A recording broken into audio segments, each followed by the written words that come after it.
Hi, and welcome back to the Sustainable Living Podcast. This is Emily Jurdy, your co-host today, and I am here with Stephanie Cubes. Hi, Stephanie. Hi, thanks for having me. Stephanie Cubes is a single mom who is a certified veterinary technician and spent 5 years planning and researching for her build before proudly becoming a tiny homeowner in the fall of 2017. She and her 5-year-old daughter now live in their tiny home, the Willow Tree, and refer to themselves as two girls and a tiny. Stephanie began as a client with Midwest Tiny Living, but quickly evolved into project manager and client consultant for the company. She plans to transition her career fully into helping build tiny home owners. Well, thank you again for being here. And we are Thanks. excited to know what inspired you to start this tiny house living. Well, honestly, it started with just trying to get a mortgage. It just started with that sad reality that you've got decent credit, but you just have poor debt to income ratio. And so I was basically told as a single income, individual that I would need to triple my income to get a traditional mortgage. And that would be even a fairly small mortgage. And, being a certified vet tech, it's a great industry to be in, but it's not the most glamorous as far as its payout goes, which is why I have that debt to income ratio. And so for me, it was just about how can I become a homeowner? How can I have something where I'm not dumping, loads of money into every month, rent, where I can own it and it's mine and I can upkeep it myself and design it the way I want it to be. And I kind of stumbled upon tiny houses, and honestly, I don't even remember how. I mean, it could have easily have been, TV, the internet, a book, I don't know, something sparked the interest. And so I just kind of ran with it. Oh, wonderful. Yeah, and I'm sure you were diving all over Pinterest and Oh yeah. TV. Oh yeah. That started early on. Yes. And I just remember going to the public library and being cleaning the shelf.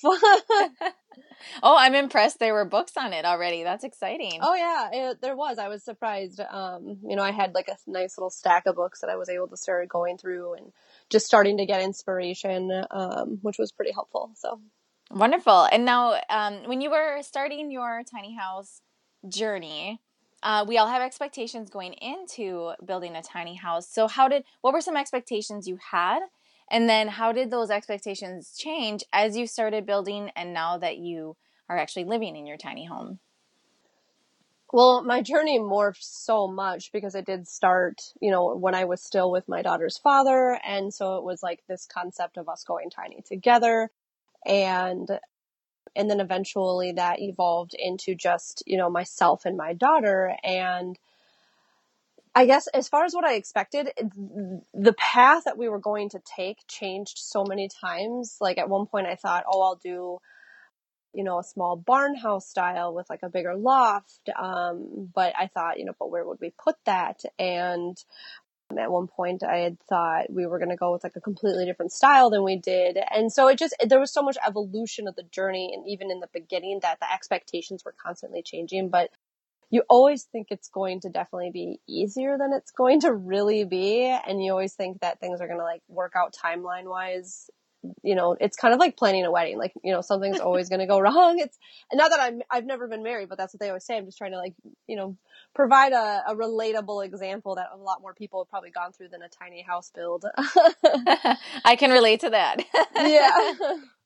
So, the expectations were obviously you just don't know what you're getting into. So I'm also the kind of person that try to go into it because of that with no expectations so that I would be able to kind of adapt as, because I went in knowing there would be hiccups. I was yep, this isn't going to go the way I want it to every step of the way. I just know that if I persevere and keep my eye on the end of that tunnel, that the end goal would ultimately result, as the same. And now with your end result, did you go above and beyond your expectations? How did it end up? Yeah, I think so. I think it worked out quite well. My situation without my build, obviously, I mean, on a personal level that it was unique just because of how my relationship with my builder evolved into, becoming just not only a client, but, then being a part of the team, for Midwest Tiny Living. So got a little more out of it than I think I would have if I was just a client. but I'm giving quite a bit back. So there's a awesome trade there. So the house, like the build itself, I think, despite all the hiccups that I had, because don't get me wrong, everything took longer than I anticipated it. I mean, Pine, Tongue and Groove is my nemesis.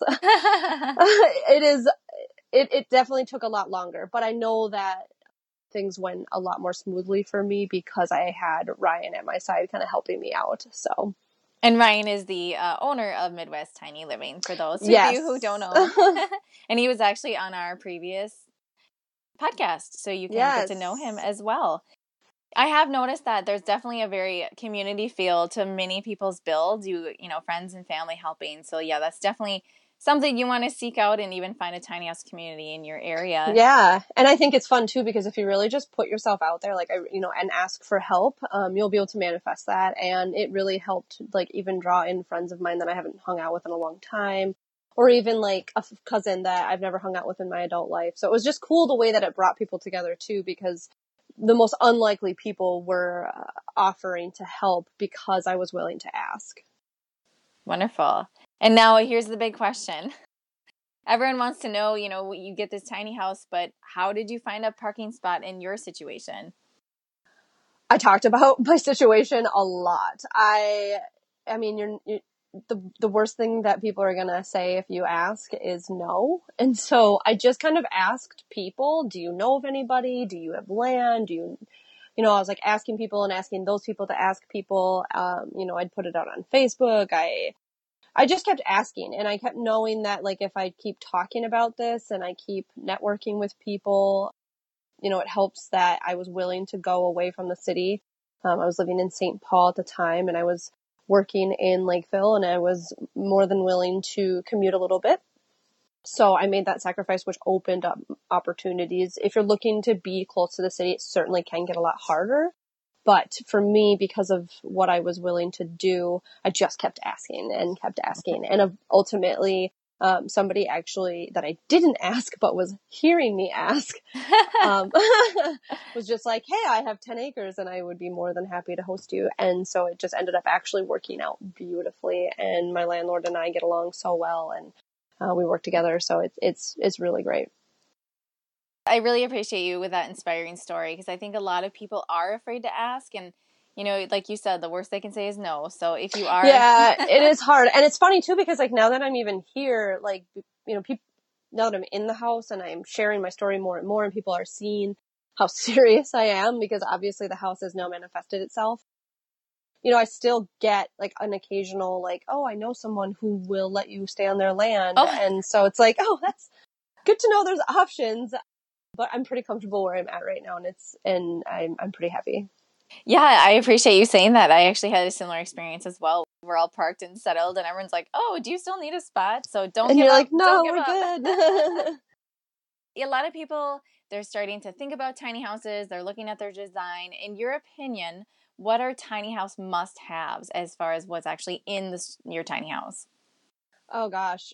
Well, that's going to, in my opinion, just completely vary based on who's living in that house, because I prioritize certain things that somebody else might not. Like, I really, because I'm a parent and I have a daughter, I had to really take into consideration how her and I together would grow in this space and utilize this space. So I wanted to make sure that, because for me, it wasn't about going tiny, like tiny. A lot of people go tiny and they're like very fixated and focused. Not that this is a bad thing in any way, shape, or form, but a lot of people are like, the tinier the better. And for me, it wasn't about teeny tiny living, which I adore and love and very drawn to. But for me, it was more about that home ownership. And so for me, I wanted to make sure the house was a comfortable size, because I really want to sustain living in this house very long term. So sometimes I feel like if you sacrifice too much space, you're like, yeah, this is doable for a little while. But if you're really genuinely trying to commit to long-term living in a tiny, I felt that it would be wise to make room. So I have a large couch because I wanted Elliot and I to feel comfortable and with guests over, or she has friends over. I wanted to make sure that we had large lofts because I want her to have the space to be able to play and interact with other kids up there. And then also just have some space because she is ultimately going to grow into a young adult, and I want her to not be like, wow, we live way too tiny. And I wanted to have a comfortable sized kitchen because I like to cook and it's really tiny, and because there's two of us and she sits in the kitchen often, and I wanted to make sure there was enough room and counter space for her to not only eat, but for her to participate in crafts and then eventually homework and school stuff. And so I just really wanted to prioritize growth, like genuine, like long-term growth. Like we have no idea what life is going to throw at us. And I think it's still very important to be conscious of that when making and designing and building a tiny space, because a lot of these really tiny spaces are, in my opinion, and that's just my opinion, difficult to really grow in. Yep, absolutely. No, thank you for saying that. And I appreciate you explaining to people, just really just do some soul searching and find out, what your goals are in the future. Or if Correct. You're like us, you have these goals and then they change and you're they align.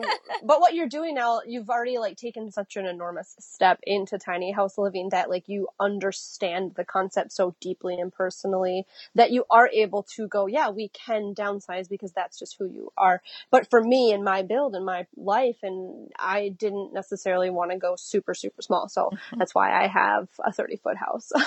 Oh, absolutely. And I absolutely loved our big space. And I honestly don't think we would be on the journey that we are. We probably would have, if we started super small, we probably would have been like, oh, this is too much. But since we started big, we got comfortable in it. So, exactly. And I could see myself eventually progressing there, especially like in the future when I'm not living with my child. When she's an adult, I can certainly see myself reevaluating my living space. But as far as being a young mom, raising a daughter, I just wanted to make sure that we had room to be comfortable, for at least the next 12 plus years. Absolutely. And I've had the benefit of being in Stephanie's house, and my son and her daughter played, and there is wonderful amount of space. There's plenty of space for toys for kids to be up there playing. Toys. Yes, there's always these things we have to consider. When we are speaking about long-term and sustainability, let's talk composting toilet. I loved mine. I would like to get your opinion about your composting toilet, pros and cons, because obviously it's not just like a magic rainbow. There's, both sides of the coin. Oh, absolutely. Yeah, I have the NatureSud composting toilet, and so far I love it. It's been 13, 14 weeks now, I think, that we've been living here, and I've had to empty the solids twice. We're probably coming due pretty soon in the next maybe like week or two to empty it again. I found that emptying the urine was actually a pretty stinky process. But I have found that like adding a little bit of vinegar to that bucket after you empty it, and I just like pour it right into the toilet, right where you would go to the bathroom, and it just that way it kind of runs through the whole thing. I find that really helps to decrease that smell, which makes it a little less gross when you're dumping it. But honestly, overall, it's not that bad. For people who are totally wanting to be like hands off of that process, it's definitely not for them. I've had guests who are like, this is amazing what you're doing, and this is so awesome, the design is so functional, there's so much space. But then they're like, but that toilet, like I would not want to maintenance that. That is not my style. That is not how I roll. And I understand that. So that's why it's great, because there are actual like a lot of options in a tiny house. You really can plumb fully if you need to and want to. And they even have other, composting toilets that are a little more hands off, or, other types of toilets. So there's an option for everybody. For me, I really enjoyed it because it just is simple. It's just so simple. Yeah. And I've actually heard of people building for both. So I've heard that people do the composting toilet, but actually run the plumbing just in case they change their mind later down the road. Yeah, you could. And mine is also not vented. It's still a closed system, and I actually don't have it vented at all. I didn't want to put a hole in the wall quite yet. Just in case, the movement's taking there's a lot of movement within the movement towards legal tiny house living. And so I'm like, I might as well just like wait in case there's an opportunity to be a part of a village or something like that, where they require like a real toilet, a flushable toilet. So I'm just kind of holding off on putting any holes in the wall. Yeah, absolutely. And I think that's a good point. There's definitely some benefits to the composting toilet because you have the freedom to park on people's property yards. You can go wherever you want because you don't have to worry about sewage. Yeah. But as you said, there are the benefit of having a regular toilet because you can, it's as far as like legality, when laws and zoning things change, oftentimes they want you to connect into their system. Not always, but there's a benefit to both. And I think that's why people are leaning towards, we only had ours for composting, but for our next one, we'd probably do both just for the very same reason. So we have more accessibility to different options for parking. So yeah, I think it's helpful to know what your circumstances are going to be, or at least what you want your circumstances to be when you're designing that aspect of your build, just so that you can prepare. And I just knew it would be very difficult at this time to have access to septic and have to deal with black water. And so composting was definitely the route for me. yeah, absolutely. And I think you use coconut coir as we did. I do. Yep, I do. And it's really nice. I have no complaints, but it's the only product I've used, and it seems to be working really well. So yeah. Wonderful. Yeah, and coconut coir is more sustainable than peat moss and wood chips and things. It's already a product that isn't getting used after they husk the coconuts. So it's a really fun way to be sustainable. And I noticed it didn't mold as much or have a smell, whereas the peat moss did mold and have a smell. And I haven't used anything else, but I will also, attest to that lack of smell. It's not as odoriferous as I think it could be with other products. Let's talk about your water situation. You are beyond sustainable right now. The water situation? You mean the lack of water? No, it's good. I don't have running water, and I just haven't since we moved here, and that is just my circumstance because my tanks were not, my build is a collaboration between Midwest Tiny Living and then myself. And so there was just a lot of hands in a lot of projects, and a lot of people who were helping. And so my tanks are just one of those things where we kind of put them together. We weren't able to test them in the shop by the time I wanted to move the house, because I kind of pushed to move the house because I was trying to really beat that cold front that was going to hit us, and it did hit within like a week. And so I was just really pushing to get the house. I was like, we'll just test the tanks when the house arrives. And when we got here, parked everything, test the tanks, and they were leaking. It's very fixable. I just have not embarked on the project of fixing them. So because they leak, we have not been using the tanks. And because it's winter, I'm not hooked up directly because I just did not have a lot of time to prep. So, I have really made it work. It took a few weeks to kind of figure everything out, but I have certainly found a way to do basically everything.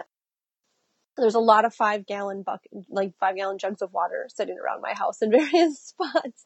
I've perfected doing dishes. Thankfully, my landlord allows me to do my laundry in her house. So thank goodness for that. So that's a big help right now. But I've mastered the bucket bath. And now, and it's made me just so aware. It's made me so conscious of the amount of water used. And so it's interesting because I have almost like 150 gallons of water storage under this couch that I'm sitting on. But because of this experience, I've really learned that I can thrive on a lot less than that. So I'm actually probably going to remove at least one, if not two, of these tanks, and each tank is 46 gallons.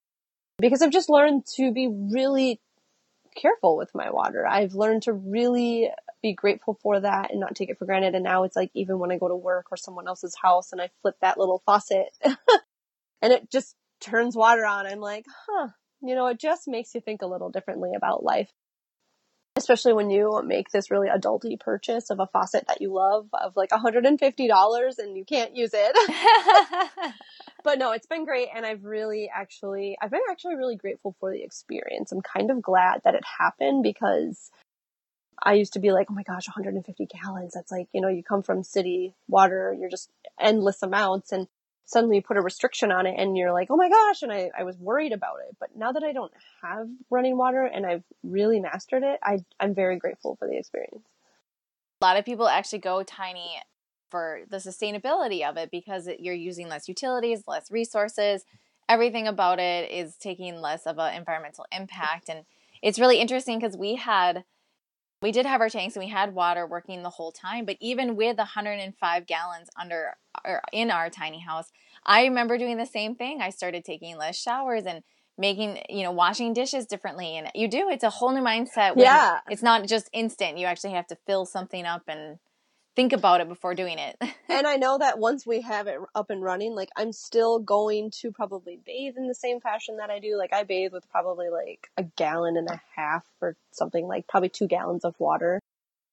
And I can't even imagine like regularly bathing in a shower where just so much water is like going down the drain and being wasted. I'm just so aware of that now than I ever have been. Oh, wonderful. Now you're in Minnesota. So for those of us who are going to be living in tiny houses in a colder climate, let's talk about your heating situation, because I know it's similar to mine. How has that worked out for you, and what is it, and how is it, keeping you warm here in the winter? I have like what is it? The Kilmer, just like an AC heat split unit. And it's been working pretty well. Keeps the house pretty warm. I do have like a secondary heater just like on the floor to kind of help get a little more heat into the bathroom. I will say it, like skirting in makes an enormous difference. I'm actually only partially skirted in, to no fault of anyone other than like my own laziness, to be honest. I did skirt in, well, thankfully I had a lot of help doing that. The back end of the house, which gets the most wind coming off of the fields, is skirted, and I use straw bales, double stacked, and then it's like wrapped in really heavy duty plastic to protect those hay bales, or not hay, but straw bales, from moisture to the best of our ability. And so that wind block helped quite a bit, but still get a lot of wind flow underneath because that's only one of 4 sides that's skirted in. And I know that that would make a huge difference. So although the inside of the house stays relatively warm, pretty warm, and the lofts definitely are very warm, floor gets pretty chilly for myself in the morning.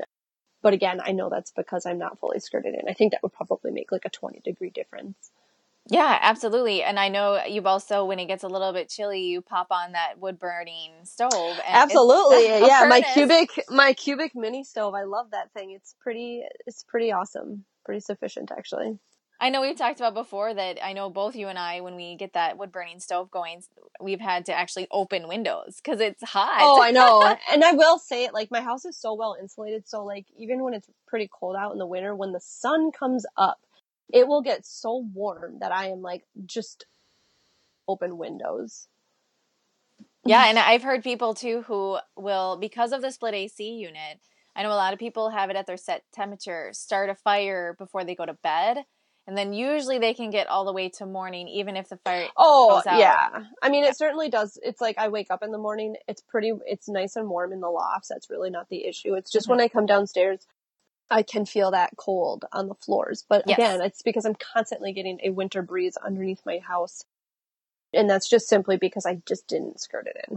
Right. And for those of you who are going to be in colder climates, for us, we also skirted. We did just that pink insulation foam. If anyone out that is listening to this podcast has a sustainable idea for skirting a tiny house or RV or camper in the winter, let us know.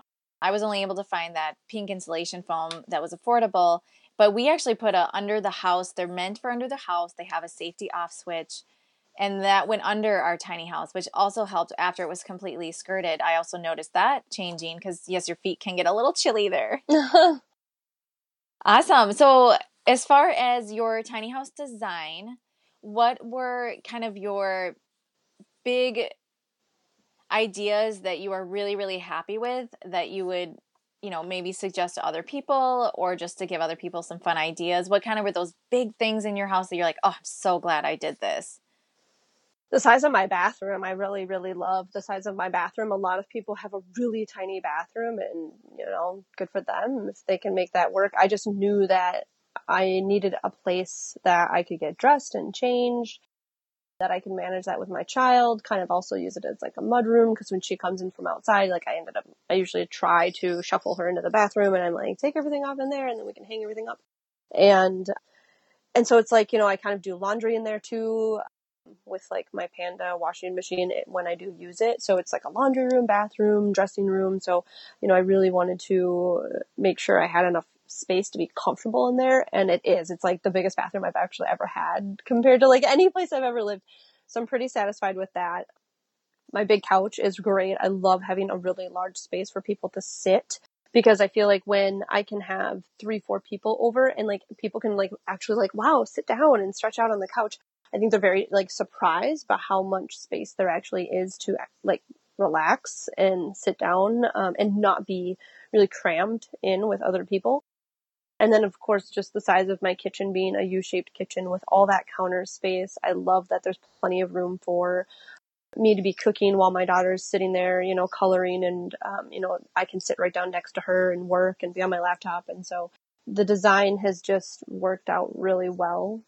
It's kind of based off of, the Morrison's home design with a few tweaks here and there. But yeah, I think it's turned out to be really, really nice and really functional. And I am also surprised by how much I can fit, and how much room I still have.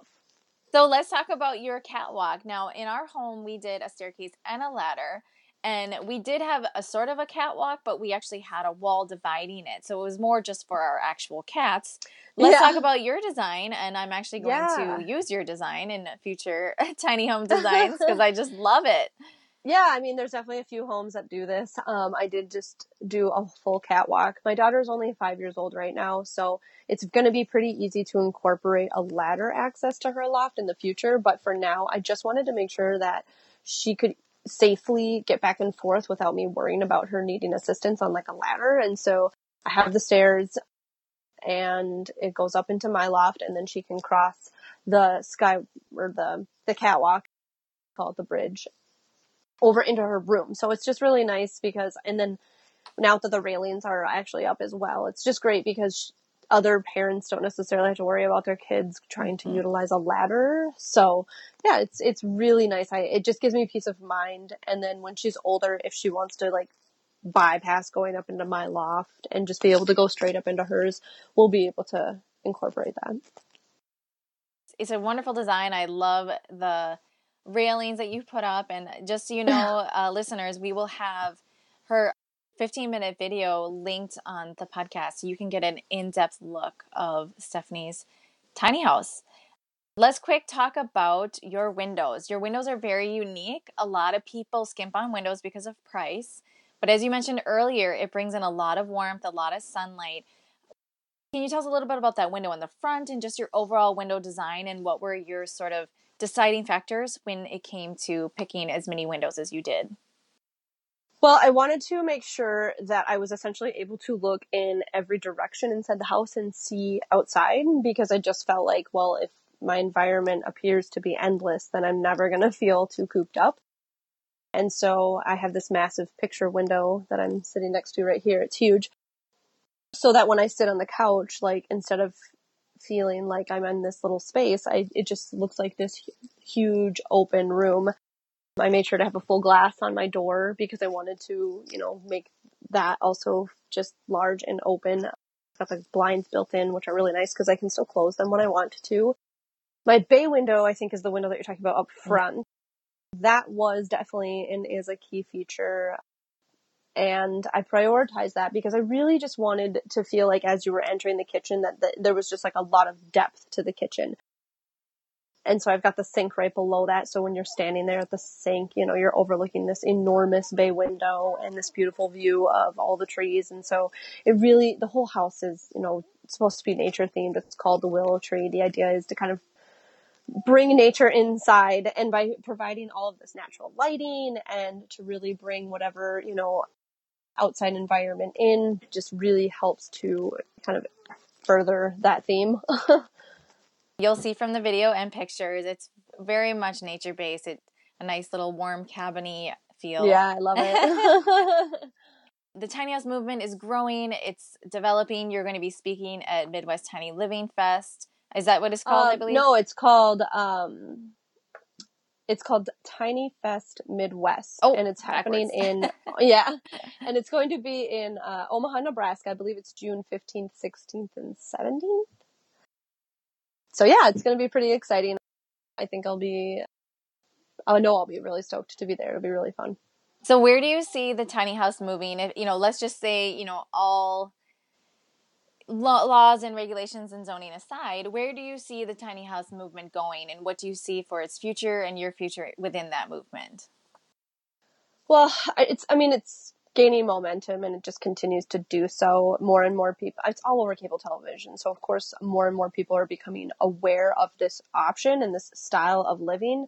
And so therefore it's just going to grow in popularity because it does provide an excellent option when we're in a housing crisis. It's just really difficult for a lot of people to be affording traditional housing right now. So I think that there's a place for it, and it's going to continue to evolve. I think that it's just going to take more time and more effort before there are more like legal options available. I think that, these villages are popping up everywhere. People are talking about it. It's just a matter of time until it's something that's like just more widely available as like a reasonable, legitimate option. I look forward to you joining my tiny house community when I build it. One day, maybe. We'll see. As far as my place in this movement, it started with me just wanting to achieve my own dream of home ownership. And, doing it is I'm like still flabbergasted that I actually did. It's like, I had my eye on the prize, and it eventually manifested itself through all this hard work and dedication. But at the same time, I'm like, wow, if I can do it, anyone really can do it. Anyone can really do this. And so if you ask the right questions and you are willing to reach out for help and you're willing to do what it takes, I just wanted to inspire people. I just want to really help other people figure out how to do this and to kind of avoid as many hiccups as you can. You're going to run into problems with things like this. It's, and it's just the nature of it. But to be able to provide information and inspiration for people to help them navigate things and hopefully have a smoother process but eventually own their dream home, it would be, just hoping to be able to do that. Do you have any last advice or big ideas for someone? Let's say someone is just starting to get interested in tiny house living. What would be your advice that you kind of held with you through your journey that really helped you get to this place of tiny house ownership? Honestly, just be willing to ask for help. Like, seriously, just be willing to ask for help and put yourself out there. You'd be so surprised what you can manifest if you just continue to put that energy out there. Really decide if you want to participate in a build or not. If you're looking to find a builder, make sure that you are able to develop the kind of relationship that you want with your builder, because they, after all, are building a house and it is an investment and it should be done well, and you should be getting your money's worth, because we all know, we've talked about, these houses still cost money and a fair amount. So make sure that you're comfortable with your builder, and make sure you're comfortable either pushing your limitations as far as what you're able to do on the build yourself, or just be ready to like relinquish it to somebody like a builder so that the project's going to get done well. Wonderful. And now, where can people find you to find your story, your information, the Tiny House Fest? Sure. Yeah. I have a website. It's just twogirlsandatiny.com. I'm on Instagram, 2girlsandatiny, Facebook, 2girlsandatiny, and then working alongside with Midwest Tiny Living. You can check out, it's my builder. The website's midwesttinyliving.com. You can find us on Instagram and Facebook as well. And then the festival is, again, Tiny Fest Midwest in Omaha, Nebraska. That's June, I think, 15th, 16th, and 17th. It's going to be a lot of great speakers. It's going to be a really good time. Thank you so much, Stephanie, for having me. I'll make sure everything is thanks linked. for having me. Yeah.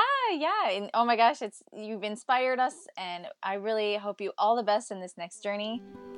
Awesome. Thank you. Thank you.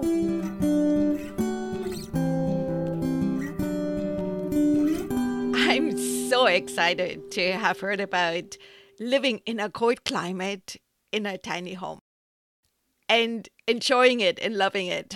I'm like here in California, and if it's just, under 70, we think it's very cold and we are freezing. But I think the point the podcast is making, if you build right, if you have the right insulation, you stay warm. And then it's just going outside. It's just a matter of putting some warm clothes on. So Emily is on her way as we speak to move to Colorado, and she is planning on starting a tiny house community. So it's something to think about, but I don't know. I'm such a weenie when it comes to cold weather, and I grew up in Germany, so it was cold. And maybe that's why I'm here. So maybe one in Hawaii or something. So we see. That's it. I hope you really enjoyed the episode. And if you have any feedback, please let us know. Email at sustainablelivingpodcast@gmail.com. That is one very easy way to get a hold of us, of me. Also, social media, there is Facebook. We have a group, Sustainable Living Tips, Tools, and Tactics, a Facebook page, Instagram, and I'm not that much on Twitter. I don't know, it's too fast for me, I think. But if you have heard, I think in the past, I talked a lot about steemit.com. So if your answer is steemit.com, we have an account now. It's called @sustainableliving without the G. It only allows 16 characters, so drop the G. I figured y'all can handle that. I would love for you to stop by and visit the page and interact a little bit. If you like what we do and you would love to support us, we have a Patreon page.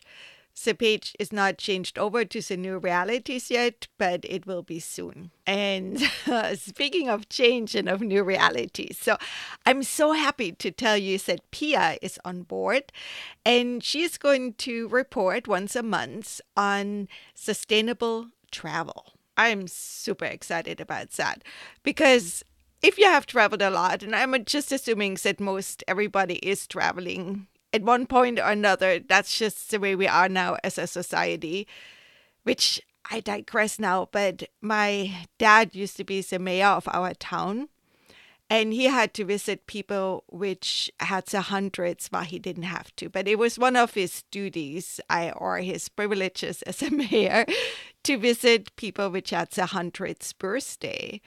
Our town is quite old. And there's a castle on top of a hill you can see from pretty much all the surrounding areas. He went to visit a 100-year-old woman at a village, maybe, in a car. I would say, let's say a 5-minute drive out of city limits, maximum. He asked her if she had a wish, and she was saying, I would love to go to the castle one time in my life. So in all the 100 years, she had never left the village. Okay? And that's not our reality anymore, right? Little kids have traveled all over. My kids traveled to, when they were in Germany, in Italy, in all different places by the time they were 6 years old. So it's just such a different world we're living in. And sometimes it's hard to travel and try to live that sustainable lifestyle and not create a mountain of trash following us along in the travel. So Pia is going to report on that. And speaking of travel, Claire lives in Idaho and she's a homesteader. Her and her husband are going to be traveling half across the country. And during their travel, are going to sit with a lot of homesteaders along the way and have interviews. And Claire also will be one of our traveling correspondents. So I'm so excited. Yeah, I hope you guys have a wonderful day. We just got our taxes done. So for all of you in the States, get it done, get it over with. It feels so good to be finished. You will hear from us next week. Hope you're doing well. Bye for now.